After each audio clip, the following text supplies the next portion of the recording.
이 시간 우리에게 주신 하나님의 말씀은 구약성경 이사야 5장 1절부터 7절까지 말씀입니다. 이사야 5장 1절부터 7절까지 말씀 한 절씩 교독하도록 하겠습니다. 제가 먼저 1절을 읽겠습니다. 내가 사랑하는 자를 위하여 노래하되 내가 사랑하는 자의 포도원을 노래하리라. 내가 사랑하는 자에게 포도원이 있으며 심히 기름진 사내로다. 땅을 파서 돌을 제하고 극상품 포도나무를 심었도다. 그 중에 망대를 세웠고 또 그 안에 술틀을 팠도다. 좋은 포도 맺기를 바랐더니 들포도를 맺었도다. 예루살렘 주민과 유다 사람들아, 구하노니 이제 나와 내 포도원 사이에서 사리를 판단하라. 내가 내 포도원을 위하여 행한 것 외에 무엇을 더할 것이 있으랴. 내가 좋은 포도 맺기를 기다렸거늘 들포도를 맺음은 어찌 됨인고. 이제 내가 내 포도원에 어떻게 행할지를 너희에게 이르리라. 내가 그 울타리를 걷어 먹힘을 당하게 하며 그 담을 헐어 짓밟히게 할 것이요. 내가 그것을 황폐하게 하리니 다시는 가지를 자름이나 북을 돋우지 못하여 찔레와 가시가 날 것이며 내가 또 구름에게 명하여 그 위에 비를 내리지 못하게 하리라 하셨으니. 함께 봅니다. 무릇 만군의 여호와의 포도원은 이스라엘 족속이요 그가 기뻐하시는 나무는 유다 사람이라. 그들에게 정의를 바라셨더니 도리어 포악이요 그들에게 공의를 바라셨더니 도리어 부르짖음이었도다. 아멘. 오늘 제가 여러분과 나누고 싶은 말씀은 하나님 나라를 이루고 있는 두 가지의 기둥입니다. 이 두 가지 기둥이 중요한 이유는 이 기둥이 하나님 나라를 지탱하고 있는 것이기도 하고, 동시에 하나님께서 이 기둥을 우리를 통해 세우기를 원하시기 때문입니다. 그러니까 언뜻 보면은 하나님 나라를 우리를 통해 이루어간다는 말이 조금 어색할 수도 있잖아요. 하나님의 나라는 하나님이 온전히 다스리시는 곳이고 통치하는 곳인데 우리가 뭔가 끼어들어가지고 무엇을 한다는 것이 좀 어색하게 들릴 수도 있습니다. 성경에서 하나님 나라가 가장 강력하게 드러나는 장면이 있다면 그것은 창세기 1장, 2장에 이 세상을 창조하시는 장면이라고 할 수 있습니다. 하나님께서 말씀하시면 이 창조의 모습 속에서는 말씀하시면 그대로 됩니다. 빛이 있으라 하시니 그대로 빛이 있었습니다. 그러니까 그 어떤 것도 하나님의 말씀을 대적하거나 거부하는 일이 일어나지 않아요. 하나님이 말씀하시면 그대로 현실이 됩니다. 그것이 하나님 나라죠. 근데 그렇게 창조를 해 가시다가 마지막 창조의 모습이 좀 독특합니다. 창세기 1장 27절 말씀을 보세요. 하나님이 자기 형상, 곧 하나님의 형상대로 사람을 창조하시되 남자와 여자를 창조하시고. 그러니까 마지막에 사람을 창조하세요. 근데 무슨 모습으로 창조하시냐면 자기의 형상, 하나님의 형상대로 사람을 창조하셨습니다. 이 하나님의 형상이라는 표현은 설명이 좀 많이 필요한 것이긴 한데, 가장 대표적으로 우리가 그 한 가지 의미를 찾는다면 첫 번째 의미가 하나님의 대리자가 되었다는 의미가 될 겁니다. 그러니까 인간은 하나님의 대리자, 하나님의 형상, 대리자로 지음을 받았기 때문에 하나님이 이 세상을 창조하시고 이제 통치하시고 다스리시잖아요. 이 하나님 나라입니다. 근데 그 통치와 다스림의 권한을 사람에게 위임하셨다는 겁니다. 하나님의 형상이기 때문에 사람을 지으시고 네가 통치를 하라고 말씀을 하신 것입니다. 그 다음 절인 창세기 1장 28절을 보세요. 하나님이 그들에게 복을 주시며 하나님이 그들에게 이르시되 생육하고 번성하여 땅에 충만하라. 땅을 정복하라. 바다의 물고기와 하늘의 새와 땅에 움직이는 모든 생물을 다스리라 하시니라. 다스리라고 말씀하시는 거예요. 다스림은 하나님만이 할 수 있는 행위인데 사람에게 이 세상의 피조 세계를 다스리고 통치하라고 말씀하는 겁니다. 다스림의 역할이 인간에게 주어진 거예요. 그리고 여기서부터가 중요합니다. 인간이 이제 다스려야 되고 통치해야 돼요. 하나님 대신해서. 그러면 가장 쉬운 방법이 하나님이 인간을 어떻게 만드시는 거냐면 통치와 다스림의 프로그램을 집어넣으면 되죠. 그러니까 하나님처럼 통치하고 다스릴 생각밖에 없는 존재로 하나님 만드시면 되지 않습니까? 그러니까 제대로 수행할 수 있도록 하나님이 딱 그런 존재로, 그런 로봇과 같은 존재로 하나님이 사람을 만드시면 됩니다. 근데 하나님은 그렇게 하지 않으셨어요. 여기에서 하나님의 형상이라는 표현의 두 번째 의미가 우리에게 다가오는 겁니다. 인간이 하나님의 형상으로 지음받았다는 것은 곧 하나님과 사랑의 사귐을 나눌 수 있는 존재로 지음을 받았다는 겁니다. 그러니까 로봇이 아니라 인격과 인격으로, 인격 대 인격으로 서로 사귀고 관계할 수 있는 존재로 이 피조 세계 중에 유일하게 사람만이 그렇게 지음받았다는 것입니다. 그렇기 때문에 우리는 감정 없이 하나님만 사랑하는 기계가 아닙니다. 그러니까 우리는 그 하나님의 사랑을 머리로 이해할 수 있어요. 이게 피조물 중에 유일합니다, 우리가. 그리고 우리의 마음으로 느낄 수도 있습니다, 하나님의 사랑을. 그리고 그 사랑을 내가 알고 느꼈기 때문에 때로는 그 사랑이 다가오지 않는 것처럼 보인다 할지라도 내가 헌신할 수 있어요.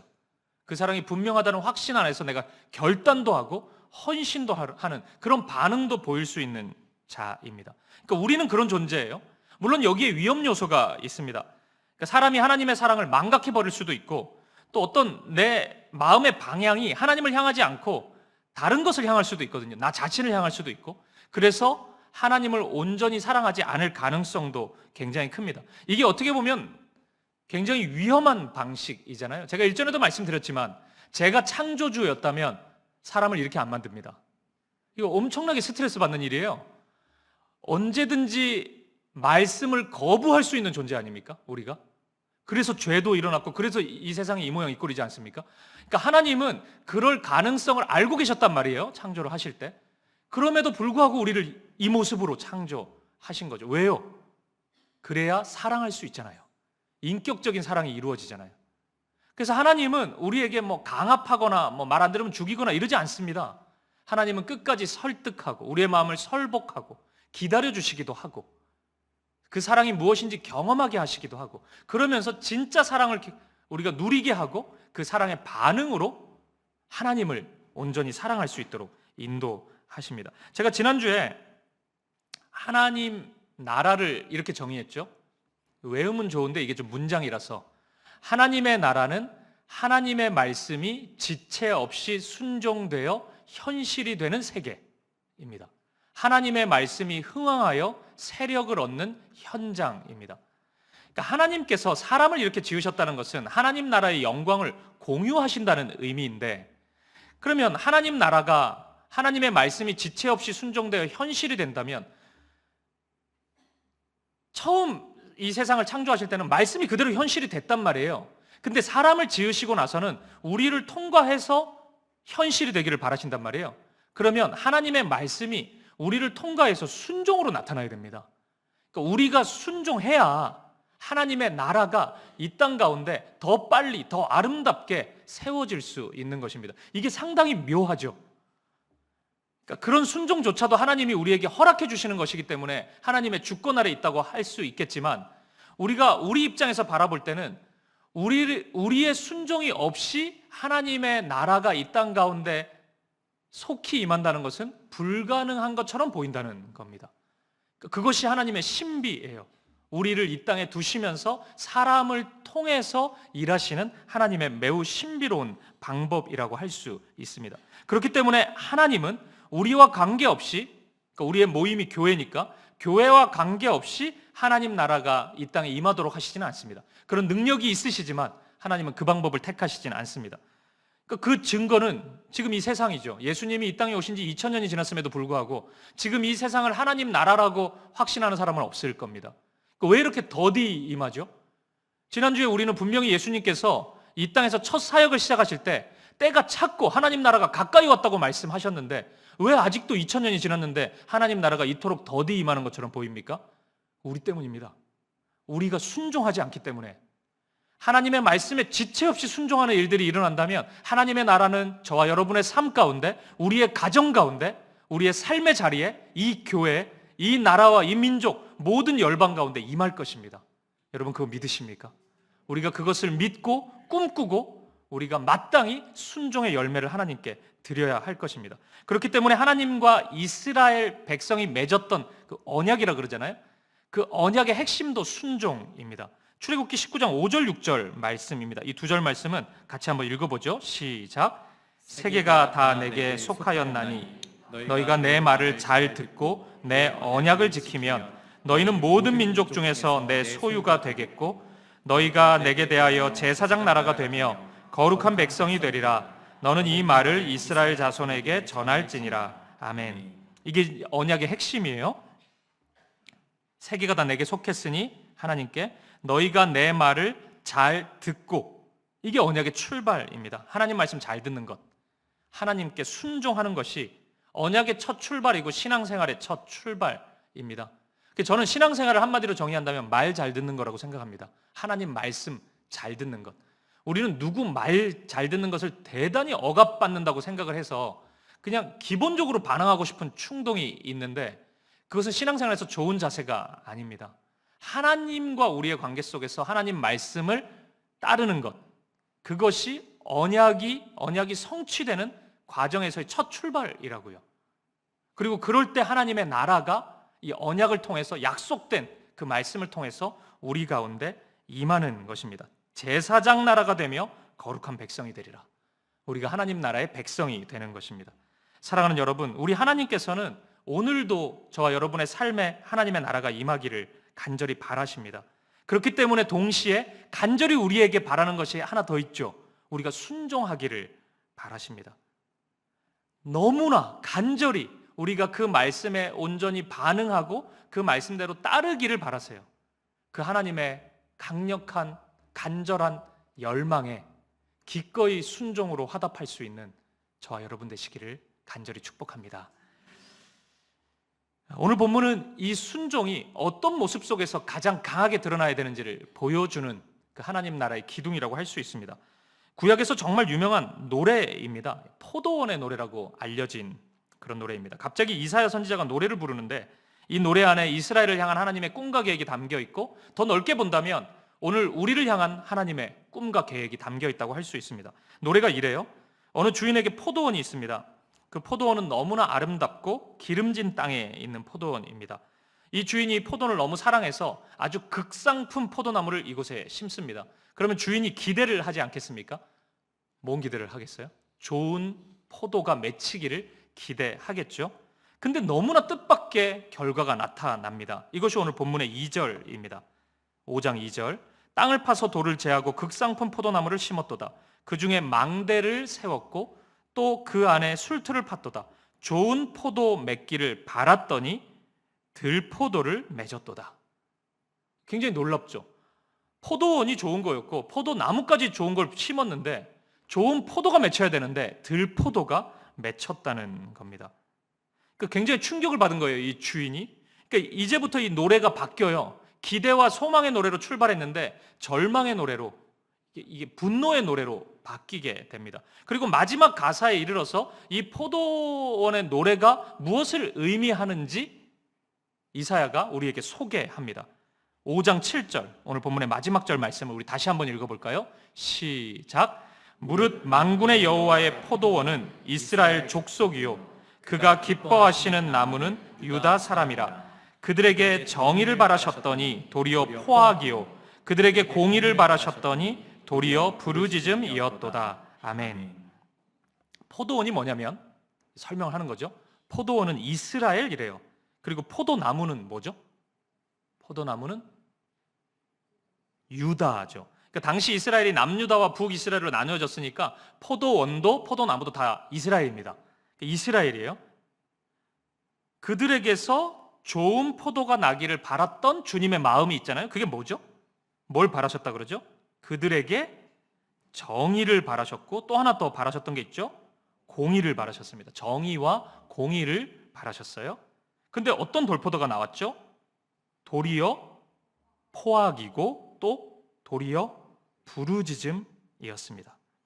그러니까 이게 우리말 성경에는 분명하지 않은데 이 구약 성경이 히브리어로, 이스라엘 말로 쓰여졌으니까 히브리어 성경을 보면 이 네 개의 단어가 각각 두 쌍씩 굉장히 독특한 특징이 있습니다. 그러니까 하나님께서 정의를 바라셨다 할 때는 이게 미시파트라는 단어예요. 근데 열매가 포악이라 그랬죠? 이게 미시파흐입니다. 하나님께서 공의를 바라셨다 할 때는 쯔닥한데 결국엔 부르짖음이 나왔다 그러잖아요. 그게 쯔악합니다. 미시파트를 바라셨는데 미시파흐, 쯔닥하를 바라셨는데 쯔악하. 이게 뭔가 묘한 지금 의도가 있는 말씀이잖아요. 이게 언어학에서는 유사 발음 반복 기법이라고 합니다. 굉장히 비슷한 단어인데 성격이 완전히 다른 것을 아주 강력하게 표현할 때 이런 식의 방법을 사용하는 겁니다. 그러면 실제 이스라엘에게 바라셨던 정의와 공의가 무엇인지, 그리고 실제 이스라엘의 현실에서 나타났던 포악과 부르짖음이 무엇인지를 우리가 간단하게 살펴보는 것이 필요할 것 같습니다. 정의와 공의라고 번역이 된 이 미시파트와 쯔다카라는 단어는 성경에서 가장 많이 나오는 단어입니다. 그래서 제가 이전에도 종종 설교할 때 이 단어들을 언급했습니다. 미시파트라는 단어는 470번이 넘게 성경에 나와요. 쯔다카는 270번이 넘게 나옵니다. 근데 대체적으로 이 두 단어가 같이 붙어서 나와요. 같은 의미인 거죠. 정의라고 번역된 이 미시파트는 법정 용어라고 할 수 있어요. 이스라엘 안에서 구조적으로 나쁜 일을 일삼고 악하고 이 어두운 일들을 일삼는 힘 있는 자들을 이렇게 견제해주는 어떤 법적인 장치라고 할 수 있습니다. 그러니까 이스라엘에는 성문이라는 곳에서 장로들이 앉아 있었거든요. 그러면 이스라엘 백성들이 너무 억울하고 힘든 일이 있으면 장로에게 나와서 재판을 받습니다. 작은 재판이 열리는 겁니다. 그때 성경은 미시파트에 맞게 재판해야 된다고 계속 얘기하고 있는 거예요. 이게 법적인 용어죠. 정당하게 바르게 이런 것들이 이루어져야 된다는 겁니다. 공이라고 번역된 쯔다카는 이게 미시파트를 조금 보완하는 단어라고 할 수 있습니다. 그러니까 우리가 공정, 정의 이런 것만 외치다 보면은 약간 그 법에서 보호하지 못하는 연약한 이들이 고통받는 일들이 일어날 수 있습니다. 이건 길게 설명하지 않아도 우리가 이 세상을 살다 보면 그걸 충분히 느끼지 않습니까? 제가 일전에 이 쯔다카라는 단어를 설명한 적이 있어요. 이렇게 설명을 드렸습니다. 중학생 아이와 유치원 아이가 우리 예배실 뒤편에서 싸웠어요. 근데 제가 이제 그걸 본 거예요. 담임 목사가. 너희들 왜 싸워? 이래가지고 제가 판결을 해주는 겁니다. 보니까 너희들 다 잘못했네. 한 대씩 때리고 공평하게 끝내자. 이렇게 하면은 여러분, 뭔가 공평한 것처럼 보이지만, 정의로운 것처럼 보이지만 유치원생에게 있어서는 이건 너무 절망스러운 현장이잖아요. 한 대 맞으면 이 강도가 다른데 유치원생은 이렇게 때릴 거고 중학생은 완전히 강펀치를 날릴 텐데 이거 어떻게 이게 정의롭다고 할 수 있겠습니까? 그런 상황에서 저는 중학생을 나무래야죠. 네가 잘못했다고 얘기를 해줘야 되는 것입니다. 이런 것이 쯔다카예요. 그렇기 때문에 쯔다카는 관계적인 단어입니다. 관계 설정 속에서 무엇이 미시파트인지를 판단하는 거예요. 그래서 모든 관계 속에서 이 쯔다카는 나타납니다. 하나님과 우리의 관계, 우리와 형제 자매와의 관계, 나와 이웃과의 관계, 모든 관계 속에서 이 쯔다카가 우리 가운데 실현되어야 합니다. 이런 차원에서 바른 관계가 하나님이 기뻐하시는 정의와 공의다. 우리가 이렇게 이해하면 될 것 같습니다. 성경은 이렇게 미시파트를 이루어내고 쯔다카를 이루어내는 사람을 의인이라고 말합니다. 에스겔 18장 5절 말씀을 보세요. 사람이 만일 의로워서 정의와 공의를 따라 행하며. 그러니까 여기서 미시파트와 쯔다카를 지금 얘기하는데 의로운 사람이 이것을 행할 수 있다는 거예요. 이게 중요합니다, 여러분. 의로운 사람만이 이것을 행할 수가 있어요. 이어지는 9절 말씀도 이렇게 말씀합니다. 내 율례를 따르며 내 규례를 지켜 진실하게 행할진대 그는 의인이니 반드시 살리라. 주 여호와의 말씀이니라. 이 에스겔 18장 5절부터 쭉 무슨 얘기를 하냐면 그가 의로워서 미시파트와 쯔다카 정의와 공의를 실현하면 어떻게 되냐면 가난하고 소외되고 연약하고 울고 있는 사람들을 돌본다고 얘기를 하는 거예요. 그러면 그는 의인이라고 다시 한번 말씀하고 있는 것입니다. 결국 우리를 통해 하나님이 이루시고자 하는 것은 우리에게 십자가 복음을 주시고 믿음을 주시고 하나님의 자녀가 되게 하신 그 목적은 이 미시파트와 쯔다카, 정의와 공의를 이루는 삶을 살도록 하기 위한 것입니다. 그럼 여러분 이런 질문이 있죠. 하나님이 이 두 가지 가치를 왜 이렇게 중요하게 생각하실까?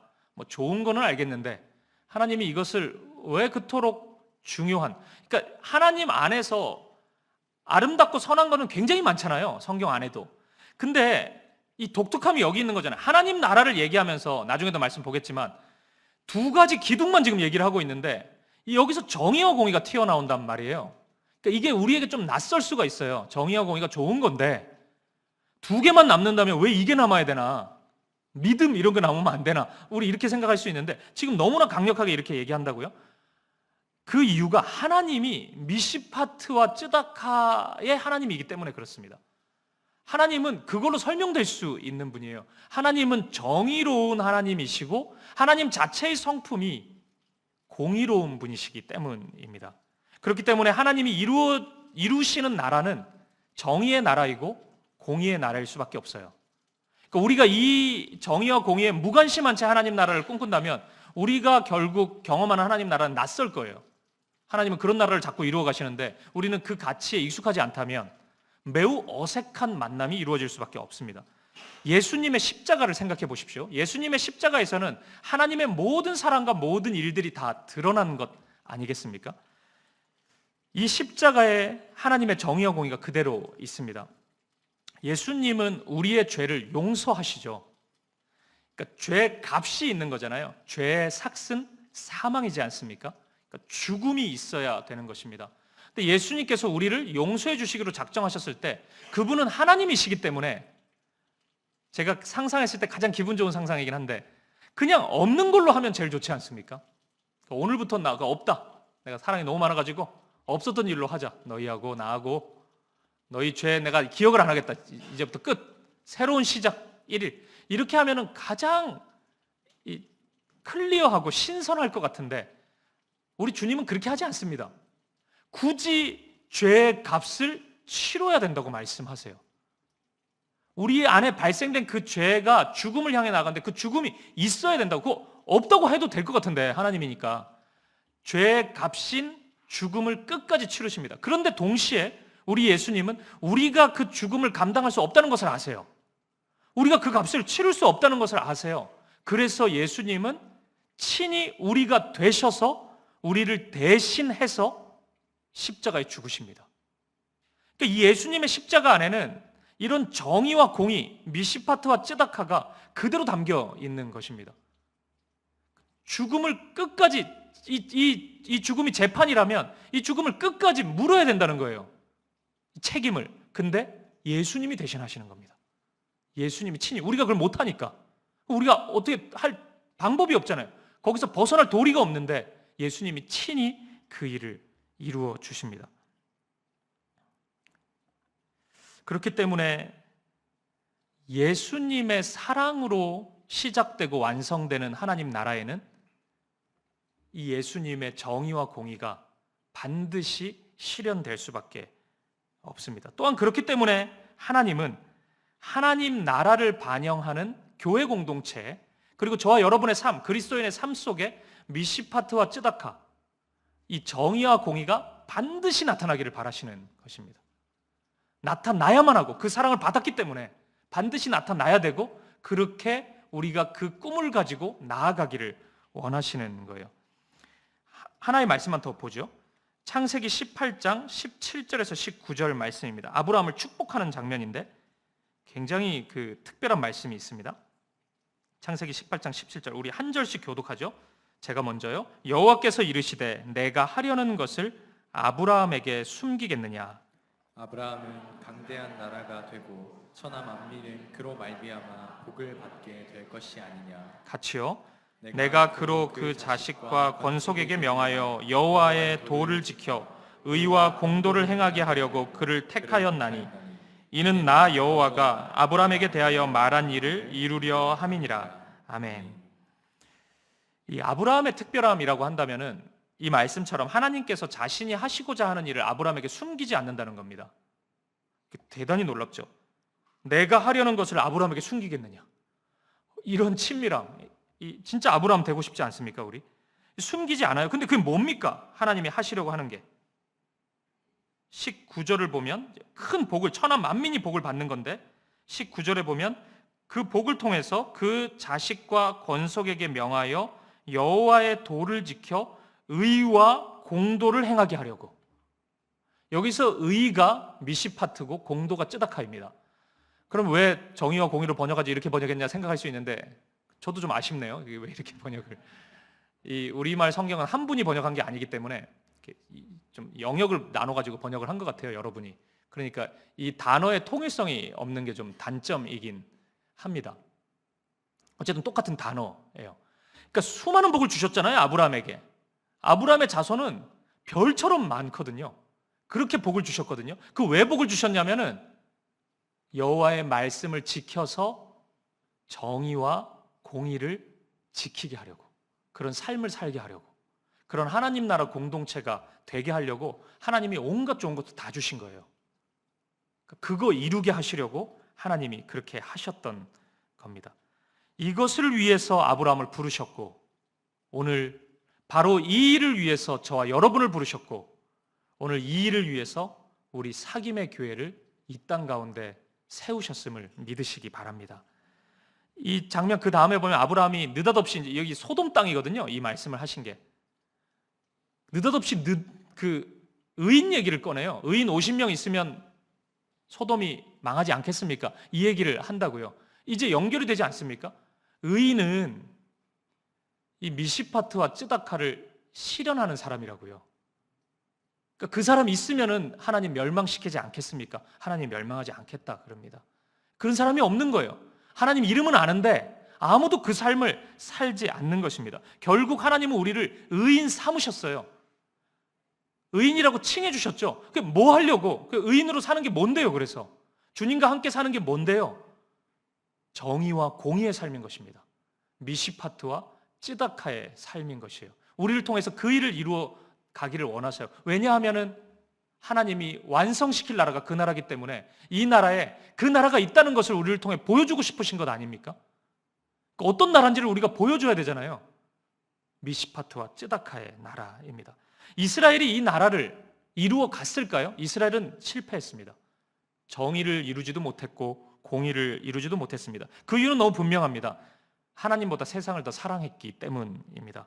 정의와 공의를 실현하는 일은 내가 죽어야지 이루어지는 일이에요. 예수님만이 살아야지 되는 일입니다. 이 관계 속에서 이 하나님의 사랑이 그에 맞게 흘러간다는 것은 진짜 내가 죽어야 돼요. 왜냐하면 내가 낮아지는 일들이 굉장히 많이 일어나기 때문입니다. 이스라엘 백성들은 그것 하지 못했습니다. 구약 성경에서 모세가 이스라엘 백성들 향해서 이 약속의 땅에 들어가기 전에 꼭 지켜야 되는 것을 말씀한 적이 있습니다. 이것이 신명기 16장 18절인데 제가 한번 읽어볼게요. 16장 18절 잘 들어보십시오. 내 하나님 여호와께서 내게 주시는 각 성에서 내 지파를 따라 재판장들과 지도자들을 둘 것이요. 이게 이제 성문에서 장로들이 하는 역할입니다. 그들은 공의로 백성을 재판할 것이니라. 여기서 공의가 이 미시파트 쯔다카가 붙어있는 단어예요. 저 같으면 그냥 정의와 공의 이렇게 번역을 했을 것 같은데 이게 이제 붙어 있습니다. 미시파트 쯔다카입니다. 이게 그렇게 백성을 재판하래요. 너는 재판을 굳게 하지 말며, 여기서 중요합니다. 사람을 외모로 보지 말며 또 뇌물을 받지 말라. 뇌물은 지혜자의 눈을 어둡게 하고 의인의 말을 굽게 하느니라. 너는 마땅히 공의만을 따르라. 여기서 공의가 미시파트 쯔다카입니다. 공의만을 따르라. 그리하면 네가 살겠고 내 하나님 여호와께서 내게 주시는 땅을 차지하리라. 그러니까 모세가 경고를 하는 거예요. 정의와 공의를 실현해야 되는데 유혹이 있습니다. 시험이. 그건 사람을 외모로 보는 시험이 있는 거고 뇌물의 시험이 있는 겁니다. 이 세상에 그 무엇이 내게 다가오는 겁니다. 이 세상의 힘으로만 사람 평가하지 말고 겉으로 보이는 어떤 위치로만 사람 바라보지 말래요. 그렇게 바라보면 미시파트와 쯔다카가 실현이 안 되거든요. 그 사람 너머에 있는 힘이 보이기 때문에 이 공평과 정의가 잘 이루어지지 않습니다. 근데 반대로 그 사람의 중심을 보기 시작하면 이게 가능해져요. 미시파트와 쯔다카가 이루어질 수 있고 사랑할 수 있습니다. 뇌물을 받지 말래요. 그러면 우리의 눈이 어둡게 된다는 거예요. 내가 사랑하는 그 무엇이니까 그게 유혹이 되는 것 아닙니까? 그걸 받는 거잖아요. 그러면 내가 미시파트와 쯔다카답게 재판을 못하게 된다고요. 뭘 하나를 받았으니까. 그러면 내가 눈이 가리워지는 거예요. 그러면 억울한 일이 발생이 되죠. 그러면 어떻게 되냐면 포악이 나타나는 겁니다. 그 공동체에. 굉장히 폭력적인 일들이 나타나게 된다고요. 그러면 그 폭력을 경험하는 그 공동체의 누군가는 어떤 감정을 느끼겠어요? 억울해서 미쳐 죽을 것 같을 겁니다, 아마. 그래서 울부짖는 겁니다. 부르짖는 거예요. 미시파트 정의를 원하셨는데 포악이 나타났고 공의를 원하셨는데 부르짖음이 나타난 거예요. 막 백성들이 우는 겁니다. 억울해서. 이스라엘 공동체가 그런 일이 일어난 것입니다. 근데 여러분, 분명히 여기서 기억하셔야 될 게 있는데, 그럼 이제 정의가 일어나지 않고 막 폭력적인 일들이 일어나고 공의가 일어나지 않고 막 사람들이 억울해서 울고 막 한탄하는 일이 일어나요. 근데 놀라운 점은 하나님이 그 울부짖음을 하나도 빠짐없이 다 들으세요. 그 한숨 소리까지도 다 들으세요. 하나님이 다 기억하시고 그것을 결국 원위치 제자리로 바꾸어 놓으신다는 것입니다. 이스라엘도 그렇게 구원하셨어요. 이스라엘이 애굽에 노예 생활을 하고 있었잖아요. 거기에 무슨 미스파트와 쯔다카가 있었겠습니까? 노예인데. 그러니까 얼마나 억울했겠어요? 그래서 출애굽하기 직전의 말씀을 보면, 출애굽기 2장 23절을 보면 이런 말씀이 있습니다. 여러 해 후에 애굽 왕은 죽었고 이스라엘 자손은 고된 노동으로 말미암아 탄식하며 부르짖으니 그 고된 노동으로 말미암아 부르짖는 소리가 하나님께 상달된지라. 여기서 부르짖는 소리는 뭐 기도 같은 게 아닙니다. 너무 힘드니까 그냥 울부짖는 거예요. 이게 하나님께 상달이 됩니다. 쯔아카가 상달이 되는 겁니다.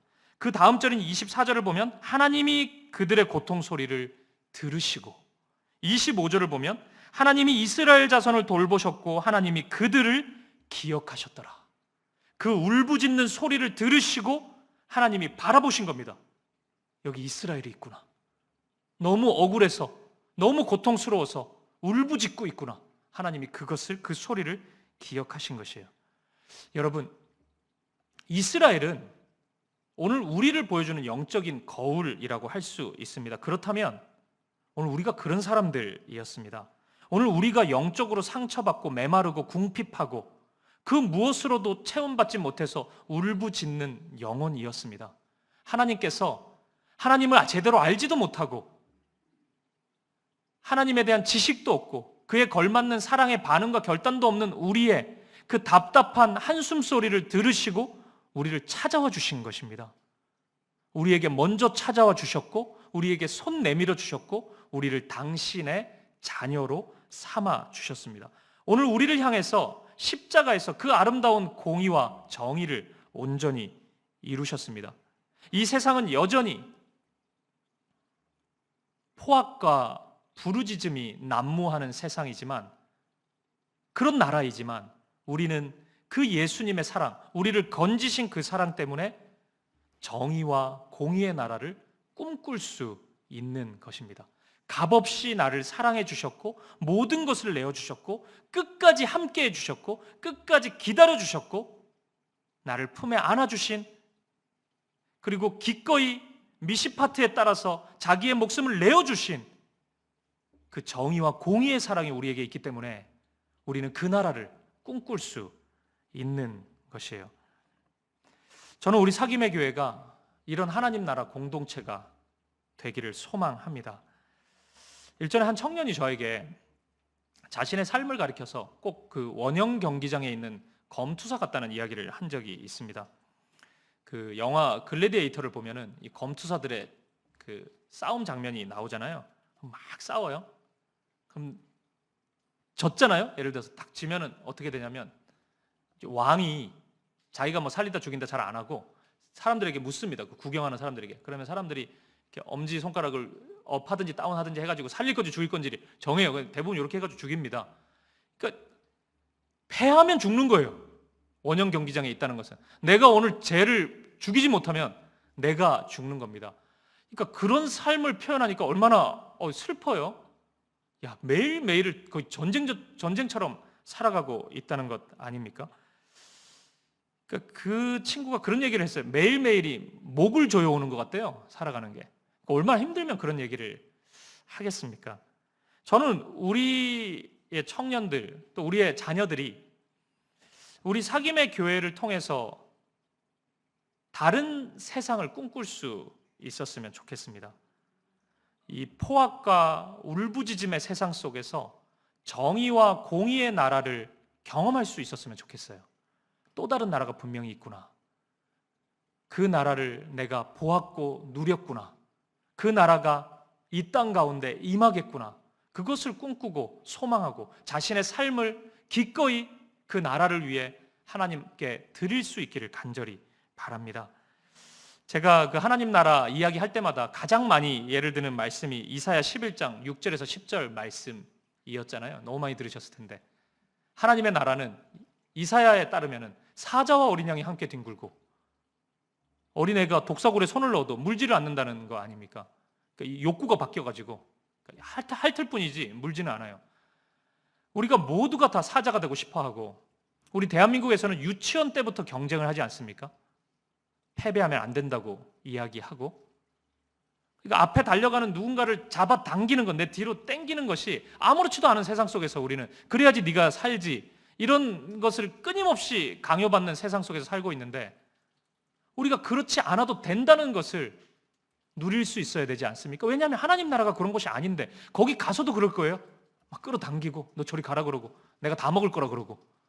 우리가 그러겠습니까?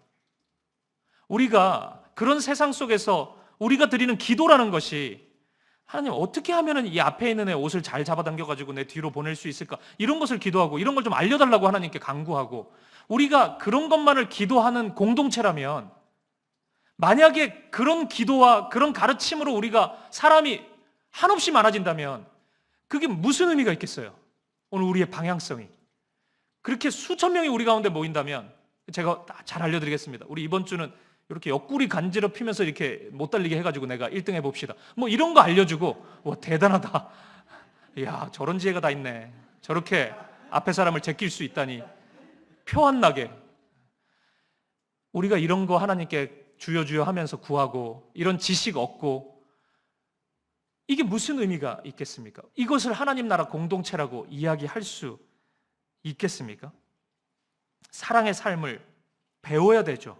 그리고 강구해야 됩니다. 뒤처진 아이가, 잠깐 앉아있는 아이가 있다면 내가 힘이 있을 때 손 한번 내밀어주고 같이 손 잡고 걸어갈 수 있는 것을, 그게 뭐 우리가 초등학교 때 배우는 그냥 아름다운 모습이다 정도가 아니고, 바로 그 나라가 하나님 나라라는 것을 우리가 몸소 경험하고 우리가 꿈꿔야 되는 것입니다. 모두가 사자가 되지 않아도, 어린 양이 돼도 괜찮은 나라.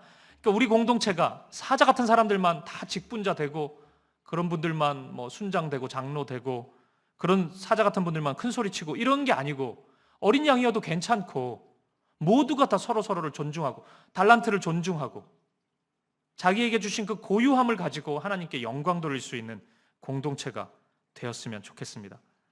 우리 공동체는 이번 2학기부터 그것을 꿈꿀 거예요. 뭐 2학기에 한 학기 만에 이루어지지는 않겠죠. 근데 우리는 이제부터 늘 이것을 염두할 것입니다. 하나님이 바로 이것을 원하시는데, 미시파트를 원하시고 쯔다카를 원하는데, 오늘 우리의 결정이 그것에 걸맞는 것인지를 끊임없이 물어볼 것입니다. 그리고 더디더라도 하나씩 그런 공동체를 이루어 갈 것입니다. 제가 이 개척할 때부터 끝없이 밀고 있는 게 있는데, 그 우리 다음 세대 아이들에게 달란트 잔치를 할 때, 우리가 보통 그 뭐 달란트 잔치 이런 거 하면은 이제 뭐 하나님 앞에서 우리 신앙생활 좋은 거 하면은 그 달란트 받아가지고 잔치하면은 먹고 싶은 것도 사 먹고 뭐 물건 사고 그러지 않습니까? 그 제가 이제 늘 제안하고 꿈꾸는 게, 다른 사람을 위해서 그 달란트를 쓰면은 2배를 쓸 수 있도록 한다면, 우리 아이들에게 나를 위해 사용하지 않는 것이, 나를 위해 사용하는 것이 늘 기쁨이 되는데, 그렇지 않고 누군가를 위해서 그것을 사용할 때 더 크다는 것을 알려줄 수 있지 않을까. 제가 사역자들한테도 몇 번 얘기한 겁니다. 이걸, 이런 식의 일들이 우리 가운데 일어나면, 뭐 몇 번 얘기했는데도 안 하는 것 같긴 하던데 왜 안 하지 진짜? 근데 그렇게 하면 좋겠는데, 그런 것을 배울 수 있지 않을까. 제가 그런 공동체, 그런 창의적인 하나님 나라의 질서들이 우리 가운데 나타나는 공동체로 우리가 서갔으면 좋겠습니다. 말씀을 좀 정리해 볼게요. 우리 지난주일 말씀을 기억하시죠? 오늘 하나님 나라를 경험하고 누린 사람이 영원한 하나님 나라를 기다리고 소망하고 기대할 수 있고 준비할 수 있다고 말씀드렸습니다. 여기에 우리의 간절함이 있어요. 오늘 우리 사김의 교회에서 그 나라를 우리가 바라보고 경험하지 못한다면 그 나라 꿈꾸지 않아요. 그 나라 꿈꾸지 않았기 때문에 이토록 대한민국에 빠른 속도로 복음이 전해졌고 교회가 이렇게 많은데 하나님 나라가 더디 임하는 것처럼 보이는 것 아니겠습니까? 90년대 1,000만 명이 예수 믿는다고 얘기 들었어요, 제가. 근데 더 악해지지 않았어요? 우리 대한민국이. 미시파트와 쯔다카에서 더 멀어지지 않았습니까? 교회가 그 가치를 다 잃어버린 것 아닙니까? 그거 없어도 구원받는다고 이야기하고 우리가 그 아름다운 가치를 교회에서 보여주지 못하고 자녀들에게 그 아름다운 가치를 경험시켜주지 못했기 때문 아니겠습니까? 시편 89편 14절 그리고 수많은 말씀들 속에서 하나님 나라의 두 기둥이 정의와 공의라고 말씀하고 있습니다. 그 하나라도 무너지면 하나님 나라 아닌 겁니다. 우리가 꿈꾸는 하나님 나라는 정의의 나라이고 공의의 나라입니다. 말씀드린 것처럼 그럴듯한 건물이 있고 아무리 사람이 많아도 정의와 공의가 없다면 우리가 아무리 크게 기도하고 아무리 성경 공부 많이 하고 아무리 이런저런 훈련 많이 받아도 우리 안에 정의와 공의가 삶 속에 나타나지 않으면 여러분 그거 하나님 나라 아닙니다. 우리의 삶이 하나님 나라라고 할 수 없습니다. 그렇기 때문에 오늘 우리의 믿음의 삶의 방향과 우리의 경건은 이곳을 향해야 합니다. 야고보서 1장 27절 말씀입니다. 같이 읽어보겠습니다. 시작. 하나님 아버지 앞에서 정결하고 더러움이 없는 경건은 곧 고아와 과부를 그 환난 중에 돌보고 또 자기를 지켜 새 속에 물들지 아니하는 그것이니라. 아멘. 고아와 과부는 1세기 당시에 누군가의 도움이 없이 살 수 없는 사람들을 총칭하는 표현이었습니다. 성경에 많이 나오죠. 그러니까 고아, 과부만 중요하다는 게 아니고 그러니까 누군가 도움 없이 삶을 살기가 매우 힘겨운 사람들이라고요. 그렇기 때문에 우리 주변에 그런 사람이 있을 때 그 사람을 돌보는 것이 경건인 것입니다.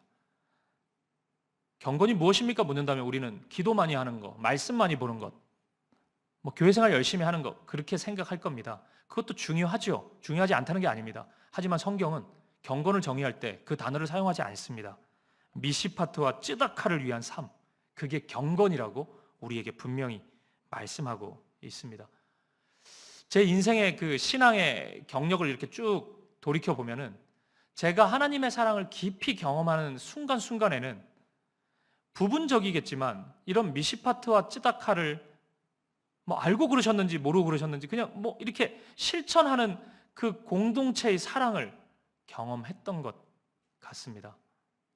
제가 20대 대학부 때 혼자 살았는데 유독 그 나이 많은 장로님이 계속 그 혼자 사는 우리끼리는 이제 독거 청년들이라고 그랬는데 이렇게 혼자 사는 청년들 뭐 이상하게 정기적으로 불러가지고 국밥 사주셨단 말이에요. 다 사줄 수도 있었을 텐데 혼자 사는 사람들, 청년들 밥 못 챙겨 먹을까 봐 챙겨주는 거잖아요. 그러니까 그런 사랑들이 기억에 남는다고요. 아, 그게 예수님의 사랑이었구나 이런 식으로 기억에 남아요. 제가 청년 사역할 때 선교 갈 때 보면은 이게 회비 비싸잖아요. 선교 가면. 그런 거 갈 돈이 없어가지고 가고 싶은데 못 가고 그러면 이렇게 청년부, 대학부 선배들이 와가지고 자기 월급 쪼개가지고 이렇게 봉투 주고 가는 친구들이 있었단 말이에요. 20대 지금 생각해보면 20대 중반이고 그랬던 것 같은데 월급 상당수를 내는 거잖아요. 그리고 자기 누가 주는지 모른 채 이렇게 해달라고 하고 그렇게 선교 갈 수 있고 이런 게 저는 미시파트와 쯔다카를 조금씩 경험했던 것 같아요. 회비 없을 수도 있잖아요. 너는 회비 내지 마라 이럴 수도 있는데 악착같이 회비는 받았단 말이에요.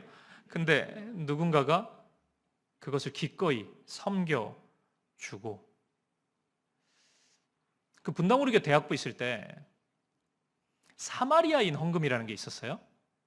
그럼 애들이 그걸 헌금하면은 학비 내기 힘든 아이들에게 이렇게 그것을 이렇게 전달한 적이 있었어요. 그러면은 이제 누가 그 수혜자가 되는지는 아무도 몰라요. 목사만 아는데. 그러면은 그 아이가 졸업하고 취업을 하면은 대체적으로 자신의 첫 월급을 가지고 와요.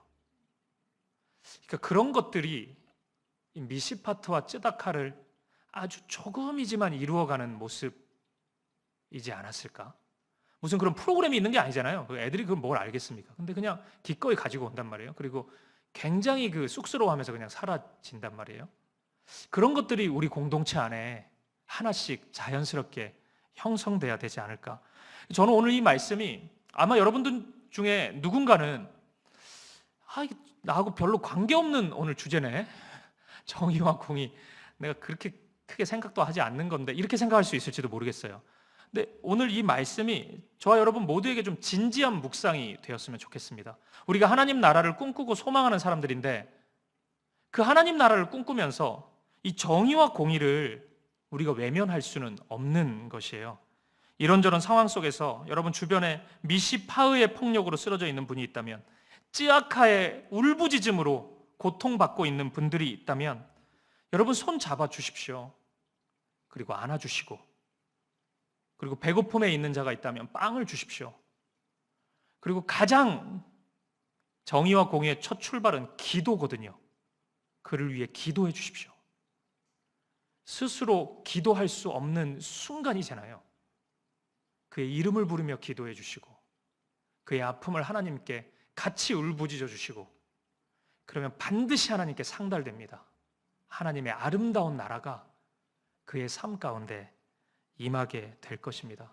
그렇게 오늘 사김의 교회 2023년의 2학기가 아름다운 하나님 나라를 꿈꾸는 첫 걸음이 될 수 있기를, 우리의 믿음의 걸음이, 믿음의 행진이 한 걸음씩 앞으로 전진할 때마다 그런 정의와 공의가 아름답게 실천되고 실현되고 이 세상을 향해 또 다른 나라가 있음을, 하나님 나라가 있음을 담대히 선포할 수 있는 그런 믿음과 사랑의 공동체가 될 수 있기를 주님의 이름으로 간절히 축복드립니다. 우리 함께 찬양 드리실까요? 시간이 너무 많이 갔는데 우리 그래도 이 찬양, 우리 아까 마지막에 불렀던 찬양인데요, 예수 하나님의 공의. 그러니까 예수님이 미시파트 쯔다카세요. 그분의 그 정의와 공의 때문에 오늘 하나님 나라가 우리 가운데 임하였습니다. 그래서 우리가 그 나라를 꿈꿀 수 있는 것입니다. 그 나라는 영원해요. 그 나라에 거하는 것이 복된 소식이고 복음이고 기쁨입니다. 그리고 우리는 그 나라의 백성으로 초대받았습니다. 그 영원한 나라를 함께 노래하고 우리 같이 두세 가지 정도 기도의 시간을 좀 가지도록 하겠습니다. 우리 함께 고백합시다. 예수 하나님의 공의,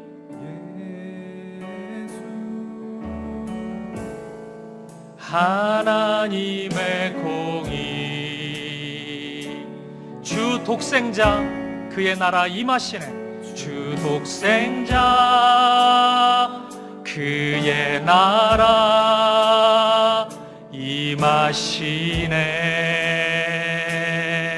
예수 제물이 되신 주, 예수 제물이 되신 주, 영광 중에 그의 나라 임하시네.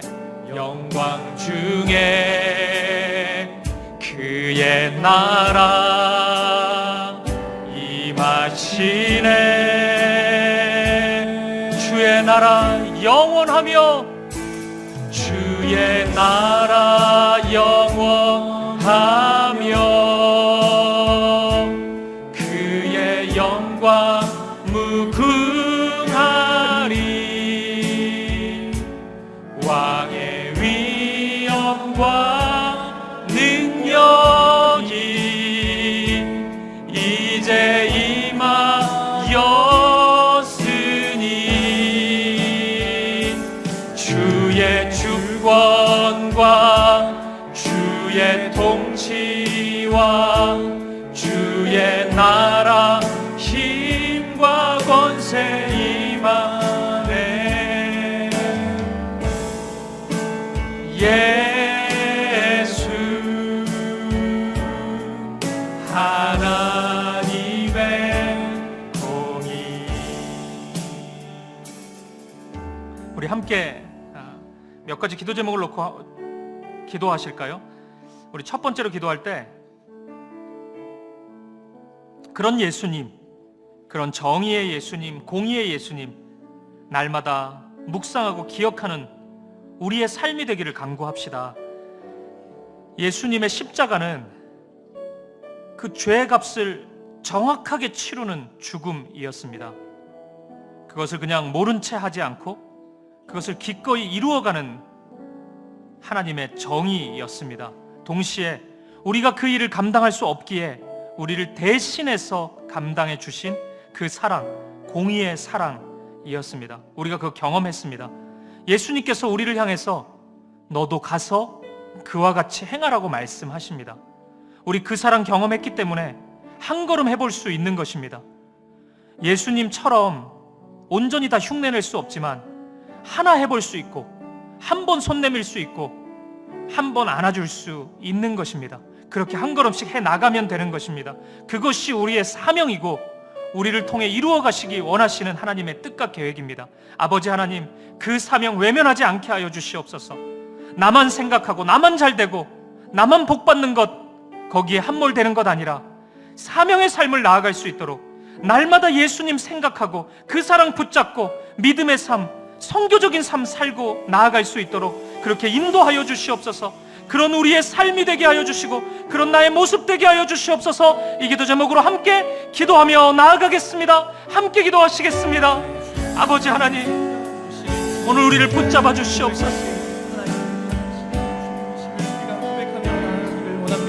아버지, 우리가 간구할 것은 우리의 삶의 구석구석 가운데 예수 그리스도 자신이 발견된 아버지 하나님, 아버지 하나님, 아버지 우리를 붙잡아 주시고 아버지 하나님 인도하여 주시옵소서. 아버지 하나님, 아버지 하나님, 아버지 하나님, 우리에게 주님의 마음 부어주시옵소서. 오늘 우리에게 그 맡겨주신 사명의 삶을 살아나갈 수 있도록 오늘 아버지 고통과 아픔 가운데 쓰러진 아버지 기꺼이 그들과 함께 손잡아주는 사명의 삶을 살아갈 수 있도록 우리를 붙잡아 주시옵소서. 아버지 하나님 인도하여 주시옵소서.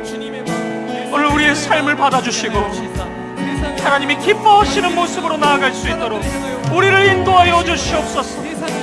아버지 하나님 인도하여 주시옵소서. 아버지 하나님, 아버지 인도하여 주시옵소서. 아버지 우리의 마음과 삶을 받아주시고 그 온전한 믿음으로 하나님 앞에 나아갈 수 있도록 아버지 하나님 주시옵소서. 붙잡아 주시옵소서. 우리를 그렇게 인도하여 주시옵소서. 할렐루야 주님, 할렐루야 찬양합니다. 아버지 하나님 인도하여 주시옵소서. 오 주님, 오 주님, 우리의 삶이 헛되지 않도록 하는 우리가 예수 그리스도의 삶을 본받아 나아갈 수 있도록. 계속해서 우리 함께 기도하며 나아갈 때 미시파트 쯔다카 정의와 공의를 시작하는 첫걸음은 저는 기도라고 확신합니다. 그를 품고 사랑할 때 우리에게 나타나는 가장 첫 번째 반응이 기도이기 때문이에요. 오늘 우리 가운데 우리 주변에 이런저런 환경 속에서 연약함 속에서 쓰러져 있는 지체들이 있습니다. 건강의 문제로, 또 물질의 문제로, 관계의 어려움으로, 자녀의 아픔으로, 눈물로 쓰러져 있는 한마디의 기도조차 드리지 못하는 아픔과 상처 가운데 있는 형제 자매들이 있습니다. 그들을 외면하지 말아 주십시오. 오늘 우리가 기도할 수 있기를 바랍니다. 형제의 아픔을 나의 아픔으로 알고 기도할 수 있도록 주님 인도하여 주시고, 오늘 우리가 생각나는 지체들이 있다면 그 지체들의 이름을 불러가면서 주님 손잡아 주시고 하나님께서 함께하여 주시고 사랑으로 인도하여 주시고 세임 주시고 하나님 나라를 포기하지 않게 하시고 꿈꾸고 소망하며 영원한 그 나라 붙잡고 믿음의 길을 걸어갈 수 있도록 인도하여 주시옵소서. 우리 한마음과 한뜻으로 이 주님의 사랑의 마음을 가지고 함께 기도하며 나아가겠습니다. 함께 기도하시겠습니다. 아버지 하나님, 아버지 하나님 인도하여 주시옵소서. 아버지 하나님, 아버지 하나님 인도하여 주시고 오늘 우리 가운데 있는 쓰러져 있는 형제자매들을 붙잡아 주시고 아버지 하나님, 아버지 하나님 주님 인도하여 주시옵소서. 주님 지켜주시고 인도하여 주시고 아버지 하나님, 아버지 하나님 인도하여 주시옵소서. 아버지 하나님 인도하여 주시옵소서. 오늘 건강의 문제로 아버지 하나님, 주님 아버지 하나님 회복시켜 주시고 하나님의 능력과 하나님의 사랑으로 아버지 하나님, 주님 눈물 닦아주시고 얽혀있는 관계로 신음하고 있는 붙잡아주시고 아버지 하나님, 자녀의 문제 눈물 흘리고 있는 주님 마음을 붙잡아주시고 함께하여 주시고 주님 아버지 하나님 은혜와 사랑으로 채워주시옵소서. 아버지 하나님 인도하여 주시옵소서. 오 주님 함께하여 주시고 오 주님 붙잡아 주시옵소서.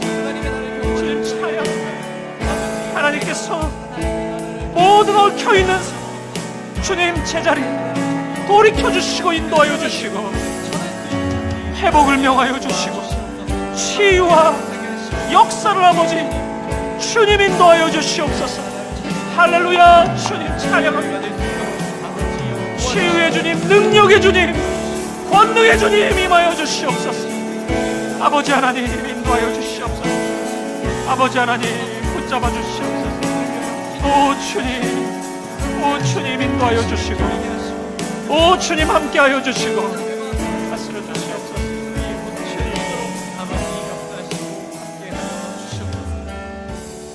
우리 마지막으로 함께 기도하며 나아갈 때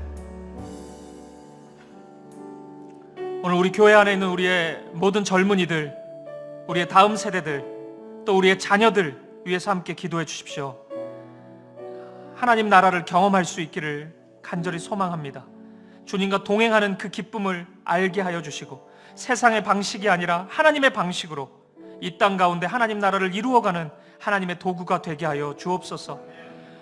이런저런 삶의 현실 속에서 좌절하고 있는 우리의 자녀들을 위해서 기도해 주시고 또 우리 수험생 자녀들을 위해서 특별히 기도해 주시고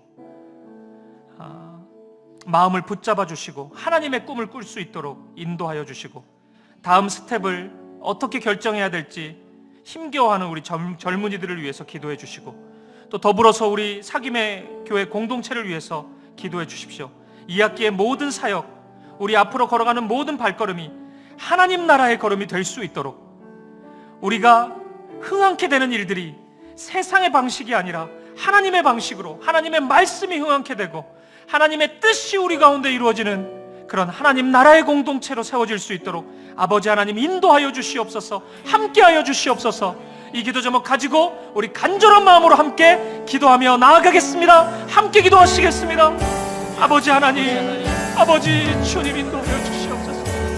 우리의 자녀들을 붙잡아 주시고 오늘 아버지 하나님 인도하여 주시고 하나님의 꿈이 우리 아이들의 걸음걸음을 인도할 수 있도록 아버지 인도하여 주시고 우리 수험생 자녀들을 붙잡아 주시고 지혜와 명철을 더하여 주시고 하나님을 향한 하나님의 도구가 될 수 있도록 아버지 인도하여 주시고 아버지 하나님 결정하지 못해 힘겨워하는 우리 청년들을 붙잡아 주시고 하나님 앞에 한 걸음씩 아름다운 믿음의 삶이 될 수 있도록 아버지 하나님 인도하여 주시고 주님 붙잡아 주시옵소서. 우리 모든 다음 세대 하나님의 나라를 경험케 하시고 하나님의 나라를 꿈꾸고 소망할 수 있도록 아버지 인도하여 주시옵소서.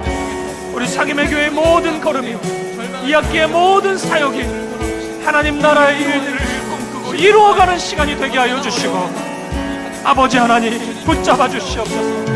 은혜를 더하여 주시옵소서.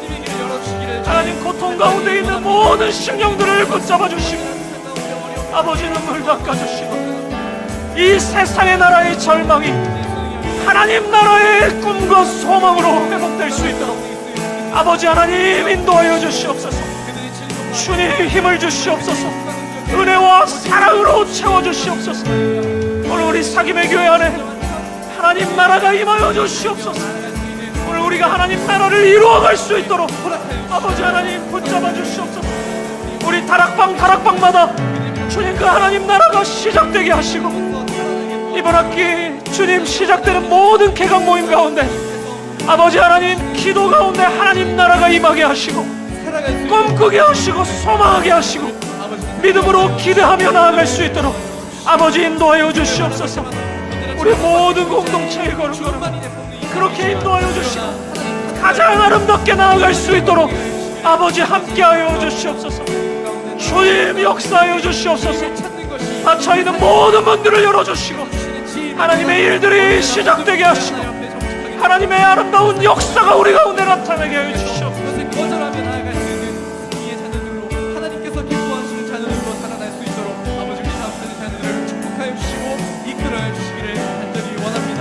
그들의 인생의 걸음걸음마다 하나님께서 언제나 동행하시고 언제나 감히 이겨내지 못한 아버지 하나님 인도하여 주시옵소서. 나아가는 것이 답이라는 것을 기억하며 주님 주님께 엎드려지며 나아갈 수 있는 감사의 아버지 주님 은혜를 주시고 지혜를 넣어요 주시고 놀라운 하나님의 일들이 시작되게 하여 주시옵소서. 하나님의 나라가 우리 가운데 언제나 거절할 수 있는 믿음과 시작되게 하시고 그들이 바라보지 온전히 우리의 삶 가운데 바라보며 하나님의 나라를 주시며 살아갈 수 있는 오 주님 인도하여 주시옵소서. 아버지여 함께 하시고 동행하여 주시기를 원합니다.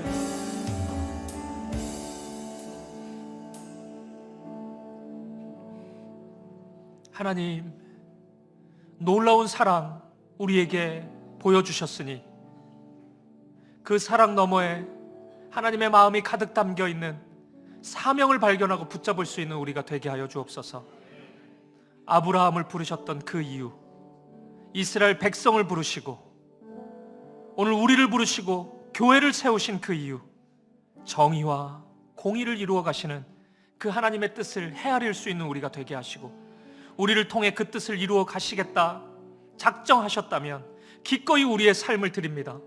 오늘 우리가 가지고 있는 모든 것을 주님께 드리오니 하나님의 도구로 사용하여 주시고 아름다운 하나님 나라, 정의의 나라, 공의의 나라, 그 사랑의 나라를 우리의 삶 가운데 이루어 주시옵소서. 쓰러져 있는 형제 자매들을 외면하지 않는 우리가 되게 하시고 기꺼이 손 잡고 기도할 수 있는 우리가 되게 하여 주시옵소서. 그들에게 절망이 아니라 소망의 나라를 꿈꾸게 하시고 그 믿음으로 다시 일어서서 그 나라 바라보며 한 걸음씩 나아갈 수 있도록 이끌어 주시옵소서. 오늘 우리 사김의 교회가 그 하나님 나라의 아름다운 것들로 가득 채워진 교회가 되기를 원합니다. 오늘 우리 교회가 부흥되기를 소망하는 것이 세상의 방식이나 세상의 모습이 아니라 오직 하나님의 말씀이 흥황케 되고 하나님의 사랑이 정의와 공의의 방식으로 아름답게 열매 맺는 모습입니다. 그 뜻을, 그 하늘의 뜻을 우리 사김의 교회 가운데 이루어 주시옵소서. 이 학기의 사역이 이 아름다운 가치를 꿈꾸고 소망하고 이루어가는 사역이 되게 하시고 우리의 한 걸음 한 걸음이 이 하나님 나라를 더욱 풍성하게 이루어가는 그런 하나님 나라의 공동체, 그 믿음의 걸음, 사랑의 걸음이 되게 하여 주시옵소서. 아버지 하나님, 이번 주 개강하는 우리의 모든 다락방, 우리 청년부 GBS 모임, 또 2학기 시작되는 우리의 모든 사역의 자리, 우리의 관계, 가정, 우리의 자녀들의 걸음, 우리 청년들의 새로운 출발, 우리의 모든 걸음걸음이 하나님 나라를 경험하고 이루어가고 꿈꾸고 소망하는 걸음이 되게 하여 주시옵소서. 주님, 우리 가운데 임하여 주시옵소서. 우리의 마음을 다스려 주시옵소서. 좌정하셔서 다스려 주시옵소서. 하나님의 뜻을 이루어 주시고 하나님 나라를 온전히 이루어 주시옵소서. 그렇게 함께 하실 주님, 그렇게 온전한 주의 사랑의 나라를 이루실 주님을 찬양합니다. 믿음으로 소망하고 믿음으로 꿈꿉니다. 그렇게 인도하실 주님을 찬양합니다. 감사와 찬양을 드리며 살아계신 예수 그리스도 이름으로 기도합니다. 아멘, 아멘, 아멘. 우리 옆에 있는 분들 한번 바라보시면서 이렇게 한번 격려해 주실까요? 하나님 나라가 성도님의 삶을 통해 이미 시작되었습니다. 우리 그렇게 한번 고백하시겠습니다. 하나님의 나라가 오늘 우리를 통해 시작되었습니다. 우리 사김의 교회 2학기를 기대합시다. 그렇게 한번 고백하시죠. 사김의 교회 2학기를 기대합시다. 기대합시다. 우리 그 기대와 소망을 담아서 하나님께 감사의 박수 함께 올려드리겠습니다. 할렐루야. 아멘.